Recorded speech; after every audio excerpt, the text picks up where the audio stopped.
So here we are, we're in Adobe InDesign and we're going to create our layout or our plan for our portfolio.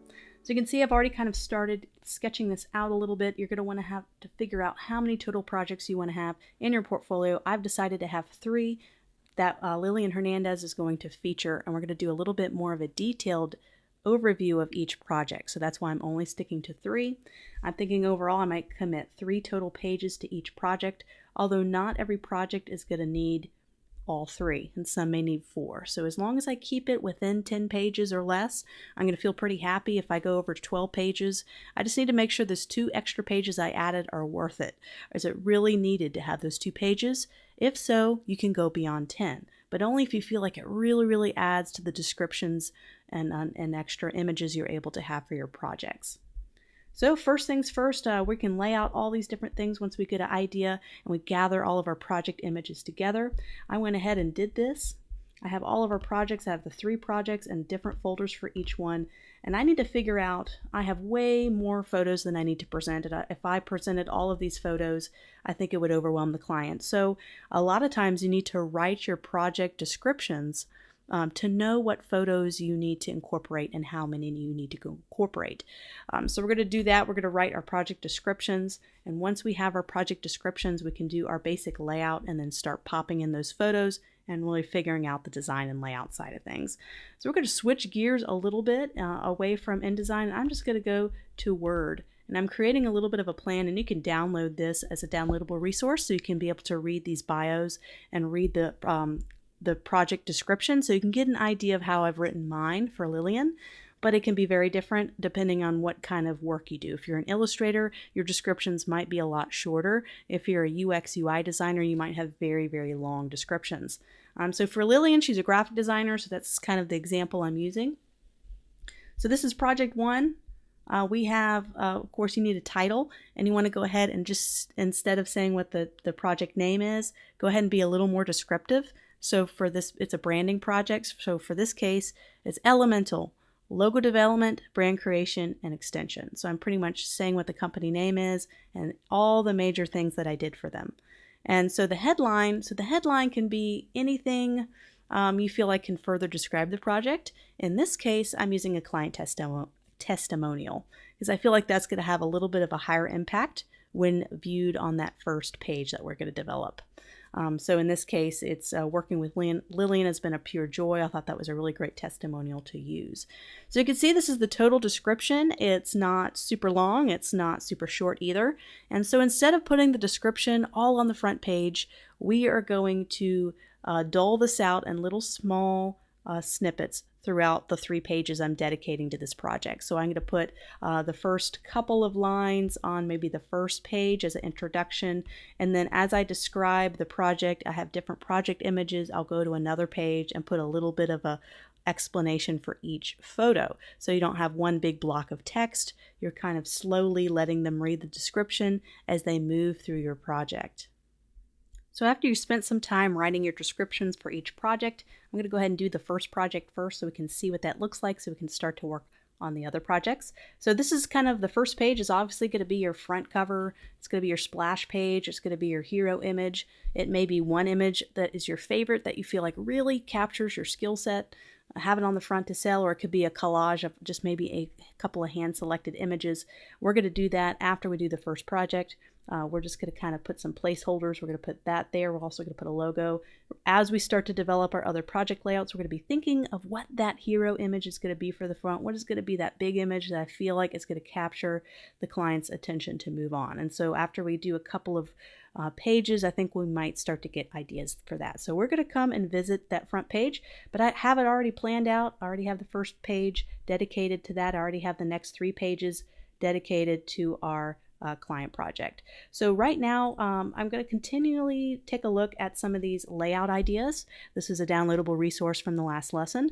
There's lots of different ideas here for different ways you can present images, and so I'm going to take a look at this and see if there's any I feel like would be really good for this particular project. I'm also going to take a look at my images to see kind of where I can get a little bit of inspiration. So what I'm thinking for at first, I'm not going to put a huge long description in the front, so I don't need a lot of text. But I do think kind of having one big hero image to kick off the project might be good for this particular project because I have a lot of great images. So perhaps this magazine feature layout might be really good. Or if I wanted to feature two, I can do this headline feature split where I can have, a headline and I put our testimonial there, but I can also have two images so I can be able to have more control over cropping those images because they're not taking up the whole page. So let's take a look at that layout and see if it's going to work. Let's go to our first one, and I already have this layout right here. I'm just going to switch these pages right in InDesign. You could use whatever software you're using, but I'm just switching those pages out. I feel like this might be a really good headline. So just going into Word and just copying and pasting my title and headline, and I'll be right back. So here's our first page of our first project. I decided to feature the logo of the company or the project instead of just having it in a regular type, just to kind of add a little bit to the project presentation. We're going to fine-tune graphics and everything later. We're just figuring out the basic layout. So we have the ability to do two different photos or one big photo. It just depends on which photo we choose for this particular header cover. So for project beginning pages, I like to have those wow photos that really capture the project in its entirety. You can have multiple photos if you feel like it works, just try not to use too many. We also have this quotation for a client testimonial that we'll want to also incorporate in there as well. So we need to figure out a place for that. We can also start to work in some of our project description, maybe the first couple of lines. But let's see how the front page looks as we start to put it together. We still have two other pages or even a fourth one if we wanted to dedicate 4 pages to this project. So we need to create it the best way possible. So we just need to be flexible with different layout options and ideas as we start to put this together.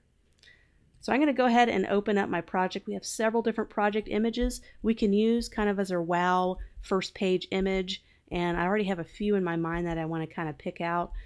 This is kind of a branding project where the whole idea was to create a package design and a logo design. So what best to feature an image that has both of those on here? So that would be this one right here. I'm just going to go ahead and drag this in here. Of course, you're going to have a lot of different projects that you're going to want to feature. You may be a photographer, web designer. You're going to be presenting these a little bit differently, but the overall idea of creating a layout plan is the same no matter what type of work you do. So this is when layouts need to be flexible. Not all the layouts I have in the downloadable resource are the ones you come up with at first are going to work perfectly, so feel free to manipulate and change everything as needed. So throughout this portfolio building process, I'm looking at her branding standards and the brand that she developed for her personal business or her personal freelance business, trying to find ways to incorporate the color palette, the iconography, the background, the colors. All this can somehow be incorporated into the look of her portfolio.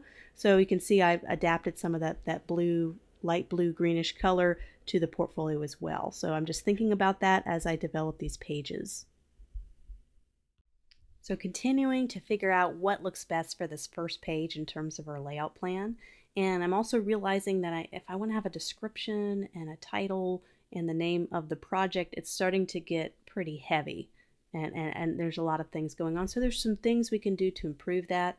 I can shift this away and kind of start off with the logo design and kind of have that be a little bit better of a complement. We don't need the divider bar anymore.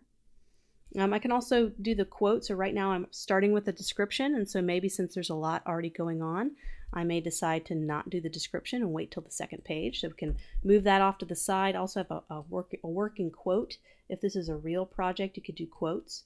Obviously, if it's a personal project, you want to start off with a description or maybe a title and make sure you have personal work somewhere on that first page so clients are not misled and thinking it was a real client project. You need to be upfront about that. It doesn't have to be really big. It can be a little small text below the first image that just lets them know it's a personal project. But for this case, we're going to make it a real project just to kind of show you that example. So we have the quote, and we'll just start our description on the next page. You got 3 or 4 pages to do this. Lots of room to slowly tell your story. So don't feel you have to cram everything on the front page. You're really just trying to grab their attention with the project, and then you're ready for that second page. So now we're on to the second page already, and we need to figure out a layout plan for this one as well. So we have a couple more pages left, and since we've already written our description, we know exactly what images we're going to want to show, and with the description as well. So the first thing I talk about is kind of how I sit down and plan with them. So if I have a great brainstorming, sitting down at a meeting, kind of images, kind of like the examples I'm showing, where you're kind of showing that process, thinking, preparing, meeting, discussing. If you can kind of have an image that really goes well with that description, then great. Let's go ahead and find that.